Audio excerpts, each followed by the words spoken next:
E hoje nós estamos recebendo com muito carinho, com muita alegria aqui nos estúdios do podcast do Pará em Foco, o nosso amigo vereador, presidente da Câmara, músico Chicão Ciclone. Alô, Chicão.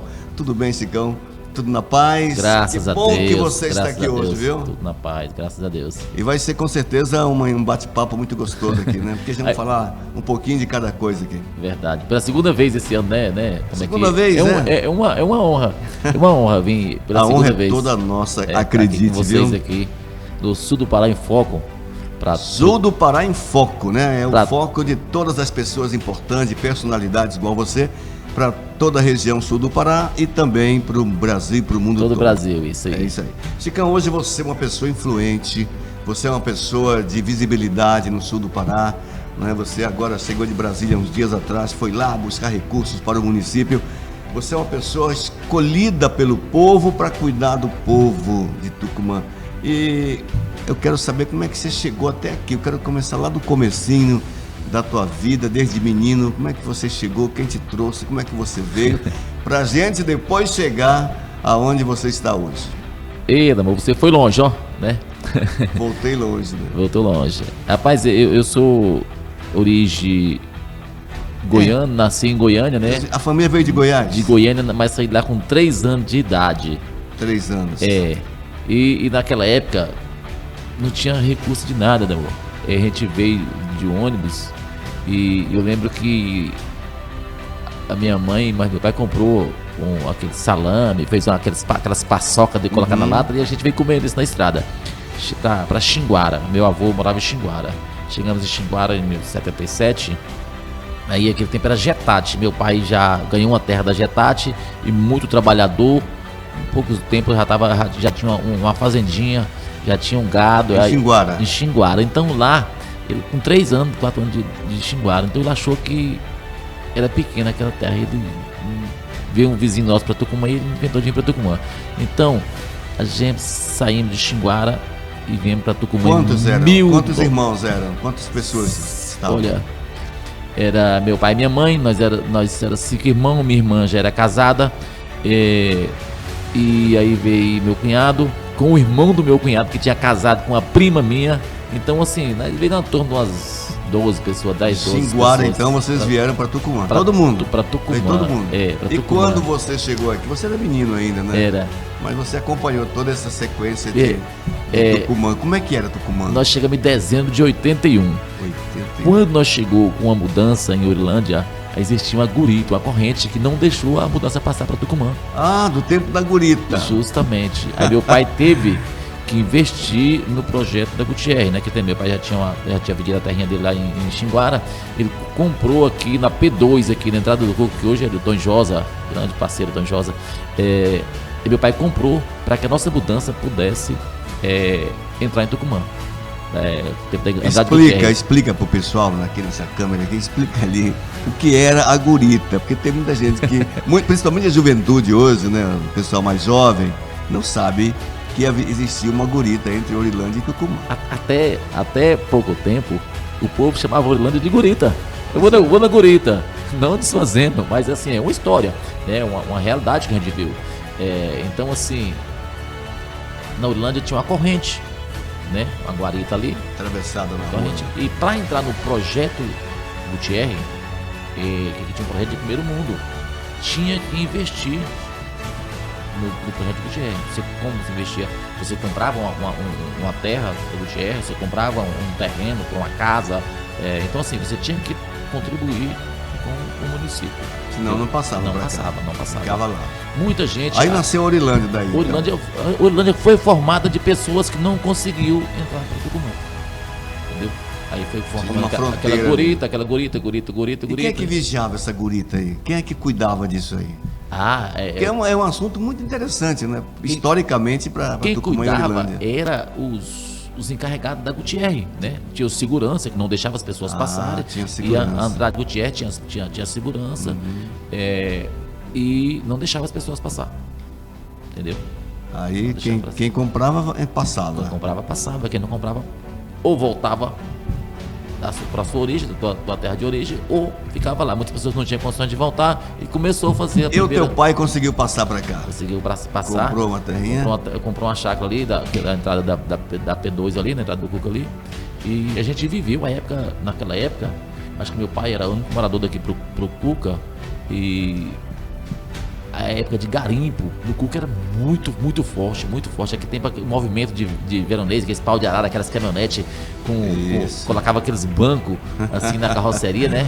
Quem ia de veronês hoje era mais W4 hoje, amigo. Quem andava de veronês andava fechadinho, né? As pessoas mais importantes andavam de veronês, que era caminhonete fechada e não pegava poeira, mas a maioria colocava aquelas caminhonetes D10, C10 e colocava aqueles bancos de pau de arara ali. Eu andei naquilo ainda.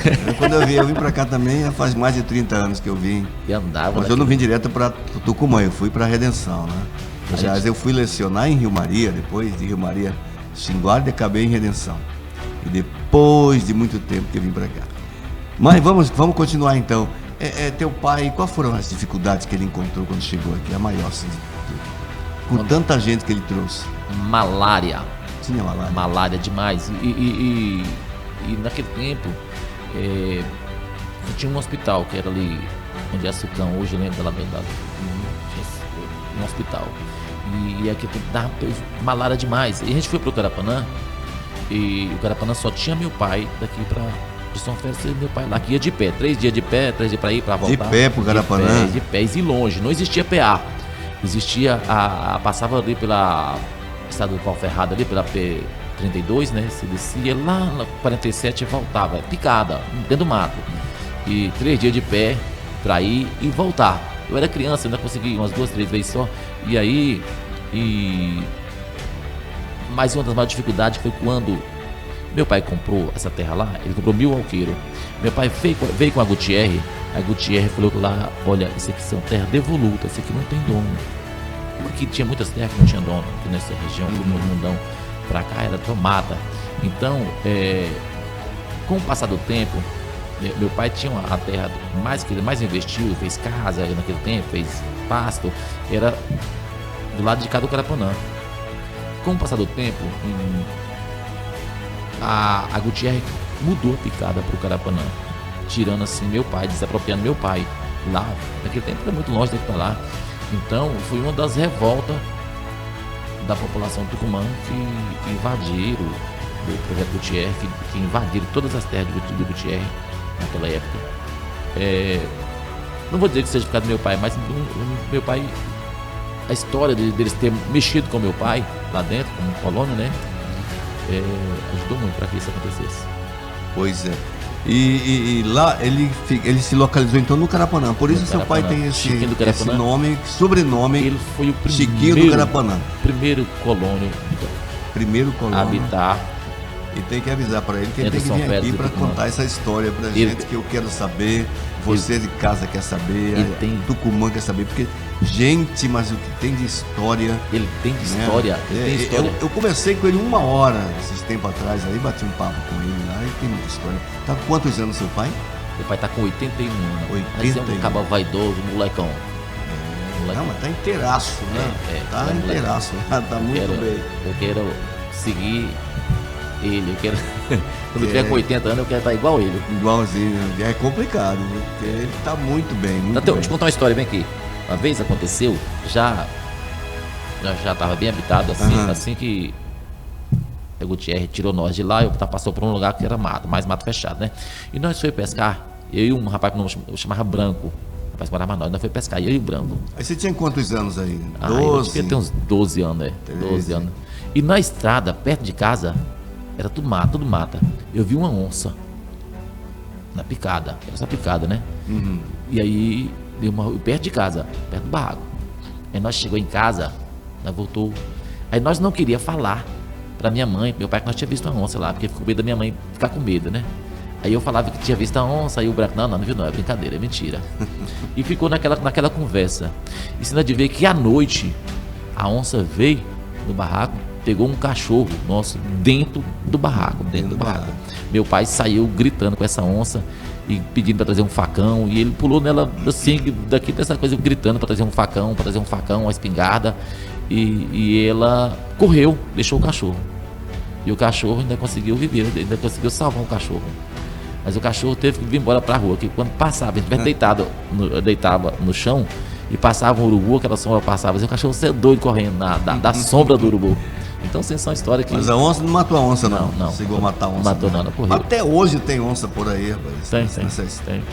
Espalhado aí, eu tenho medo de onça aqui. Já peitei umas também, mas elas bem longe. Passaram bem longe. Isso é uma história de caçador de onça ou de pescador que não pode acreditar muito, viu, gente? Mas foi verdade. É verdade. Não, aqui tem onça ainda, nessa região aqui do sul do Pará. De vez em quando. Quando se trata de pescador e matador de onça, não se pode acreditar em tudo, não. É verdade. Mas vamos continuar contigo então. Me conta mais assim dessa tua trajetória, né? A tua juventude, por exemplo, como é que você começou na música? Você é músico também, toca, canta, tem uma banda Ciclone, ainda tem a banda? Grupo Ciclone. A música... Quantos anos tem a banda já?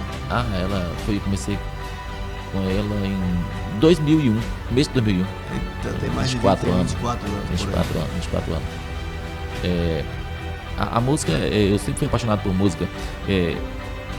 Criança, eu vendia picolé aqui em Tucumã, né? Saía para vender picolé nas ruas. E eu, quando surgiu o aeroporto, tinha uns pilotos de avião, acho que até o Gilmar estava nesse meio. Tinha o Gilmar do Giro, tinha o Moura, não sei se você lembra do Moura, o Gilmar lembra muito do Moura, do Hernandes, os Dolchin, esses que cantavam. Até chegar naqueles barzinhos de perto do aeroporto, ia tocando violão e cantava. Ali eu ficava o dia todinho, largava o carrinho de picolé e ia ficar o dia todinho ouvindo, só assistindo aquilo lá, porque eu era apaixonado por violão, por música. E eu ficava, os picolé acabavam ali, derretia ali, porque eu não saía pra vender. Eu ficava o tempo todinho lá, olhando eles tocar. Pra mim era um filme, aquilo ali era um sonho, aquilo ali. E quando eu chegava em casa, eu tinha um violãozinho, velho, com 2 cordas, 3 cordas, e ficava tentando fazer o que eles faziam lá. Então, assim, a música, ela é um dom que você... É uma paixão que você vê. Com isso, né? Não tem jeito. Não é dom, é uma paixão que você nasce e você vê ali aquela coisa que você quer fazer, chega na tua casa que você quer fazer. Então, assim, a música sempre foi minha paixão. E já com 15 anos eu comecei a tocar violão, sozinho, né? E depois eu comecei a cantar na igreja, tocar e cantar na igreja, mas tocava junto com o próprio Gilmar do Giro, aqui na igreja, na missa. Eu, o Gilmar, o Gianzinho, tocava violão na missa. Eu toquei até 2000,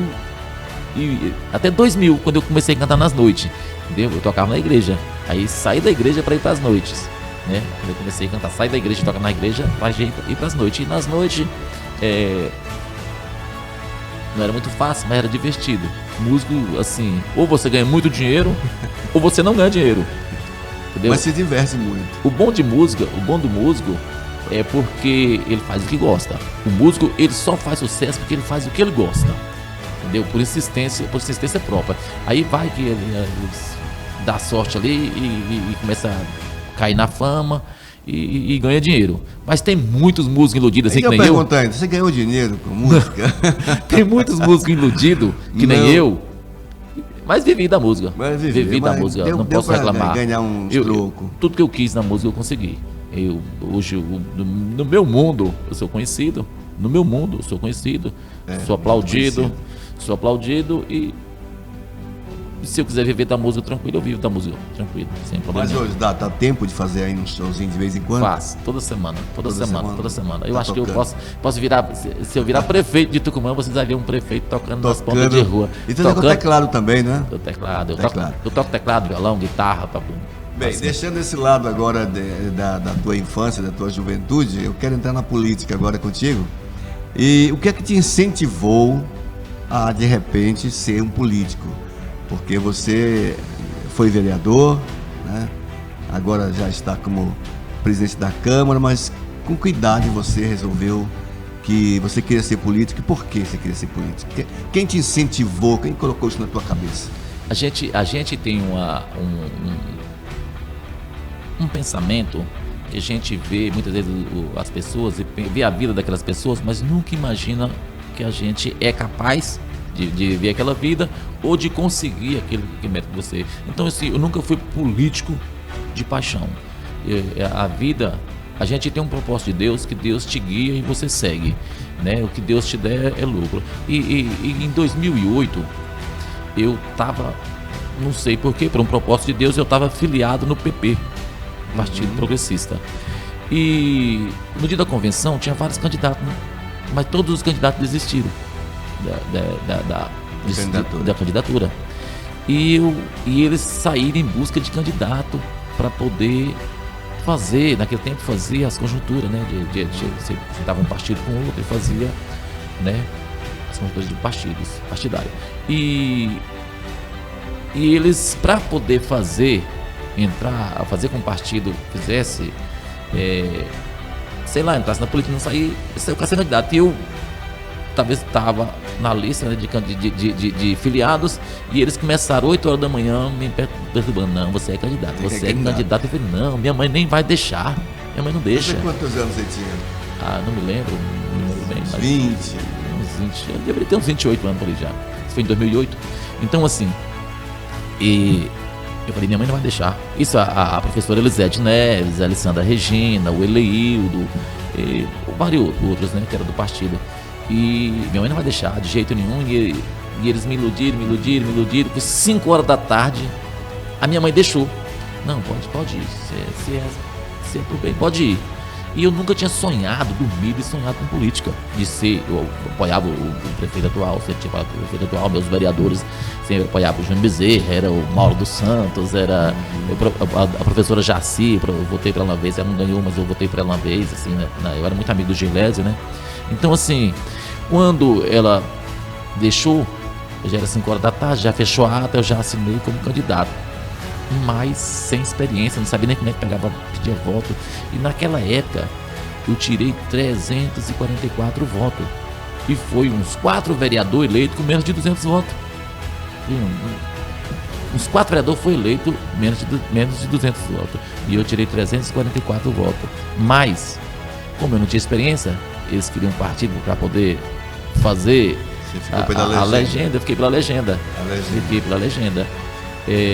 Mas, assim, o pessoal torceu muito por mim, que em 2012... Mas valeu a experiência, né? Em 2012 porque já tudo fui... é aprendizado, né? Em 2012 já fui o mais votado. E aí, agora, vê minha experiência de 2012.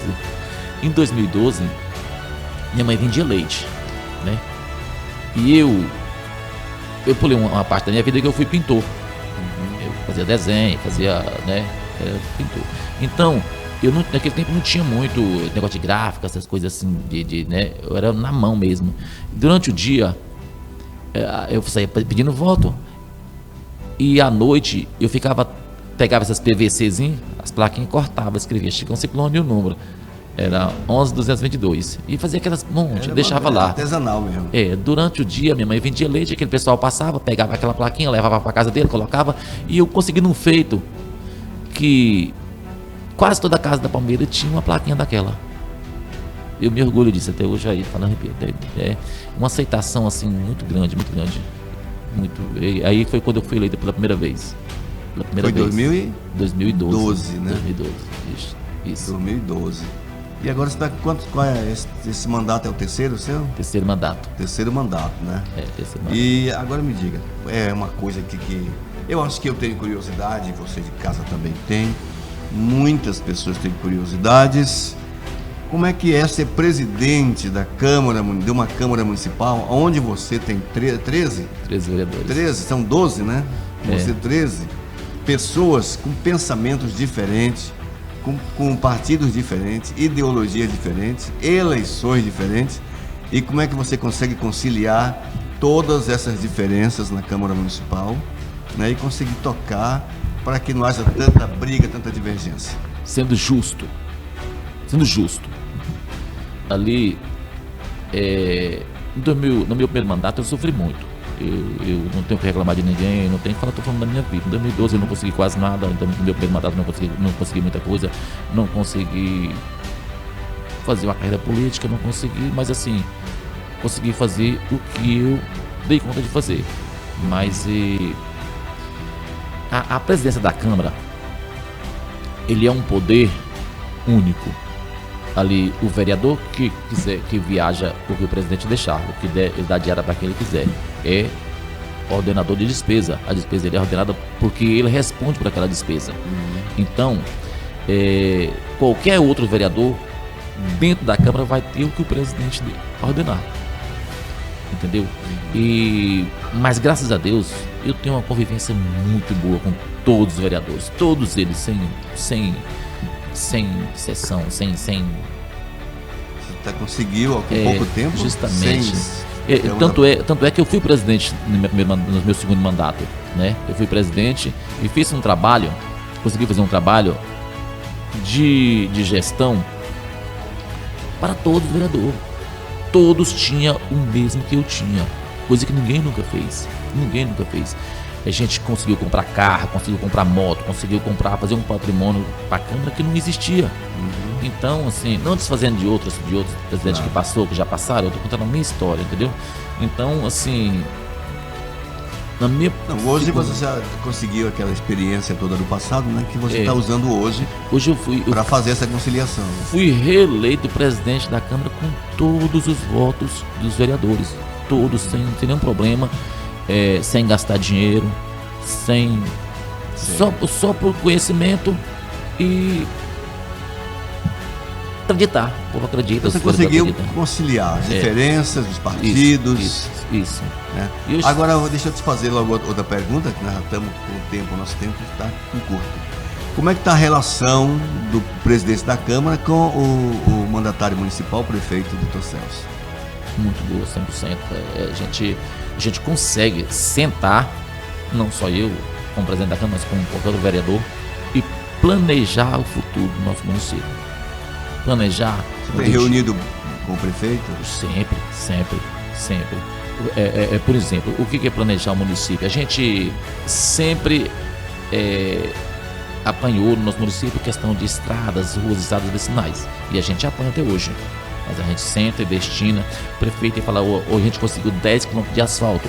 Vereadores, traga 1 km de asfalto, fulano traga outro, e consegue dividir entre os vereadores, e que a gente consegue indicar ruas para que seja asfaltada. Não importa se elas é cheia de buraco, se elas é danificada ou se ela é de dificuldade, porque prefeito, quase todo prefeito, ele escolhe as ruas, porque eu quero essa rua alta, essa rua não tem que botar maneira, então eu faço ela pela metade do preço.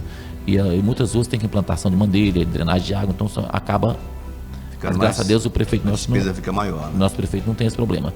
Então, assim, problema. Nós temos um problema hoje que é de transporte escolar.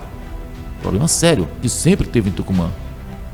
Mas hoje, a gente estamos implantando com recurso do município 27 ônibus novos do município, que até o meio do ano já está tudo rodando, tudo ok, para sanar o problema de transporte escolar. Então, assim, a gente consegue. A gente tem uma convivência muito boa com o prefeito de Tucumã, muito boa. Tem um respeito muito grande, ele respeita a gente. Ele nunca foi na Câmara para perguntar o que vai ser votado hoje, o que tem para ser votado hoje. Nunca foi na Câmara para perguntar.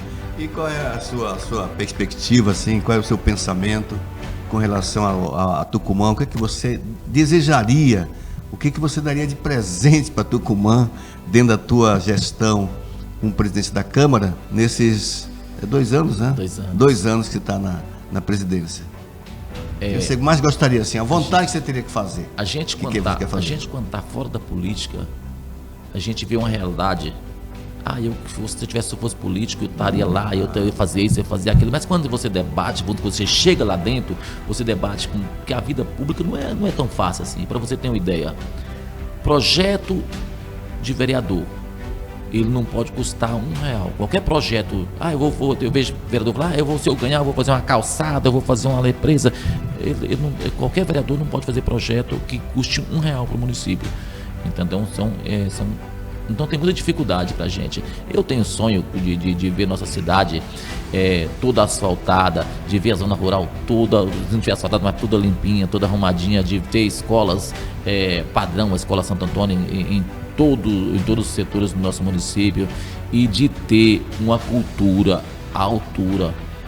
A cultura também, que a gente fala de cultura, não é muito fácil, porque você pode fazer a cultura, mas para fazer valer a pena, o público tem que participar da cultura. Então, assim, se depara com muita dificuldade, mas a vontade é grande e Deus tem um propósito em nossas vidas e o que Ele, né, a gente nunca vai agradar a todos. E você tem alguma informação para nós, para dar para o nosso público aí sobre a festa da cidade esse ano? A festa da cidade é bem vai ser, né? Em junho ou maio, junho? Maio. No dia... O calendário cultural, ele não pode. A gente tem uma festa, que é a festa junina, que é muito grande, então não pode, né? Então vamos fazer mais. O pessoal pediu muito para que a gente fizesse essa festa da cidade, que não tinha, muita gente cobrava. A gente vai fazer a festa da cidade esse ano. Vamos fazer, e eu creio que por esses 4 anos vai ter carnaval, ano que vem já vai ter carnaval, festa da cidade, gincana, festa junina, gincana de rua, festa da pecuária. Então tem várias atrações cultural. Inclusive hoje na festa da cidade vai ter Guilherme Silva.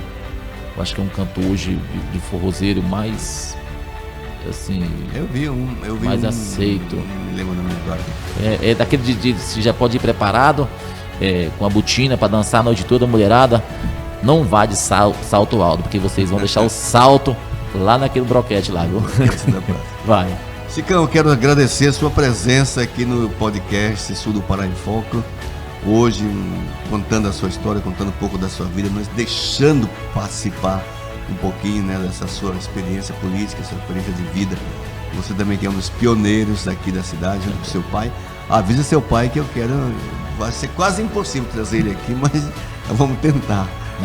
Trazer ele aqui para a gente bater um papo, porque ele é uma figuraça. Ele é. Obrigado pela tua presença no podcast de hoje. Eu vou deixar o microfone aberto para você mandar um oi aí pro Brasil inteiro. Eu que agradeço vocês, Sul do Pará em Foco, né, por estar sempre dando oportunidade para que a gente possa contar um pouco, descontrair um pouco, né, contar para que as pessoas possam saber a nossa origem, que é muito importante. Todos nós temos um poder de criar a sua própria história, para que no futuro, quando você tiver um senhorzinho, você tenha história para contar e que essas histórias seja boa, né, que não te envergonhe da sua história.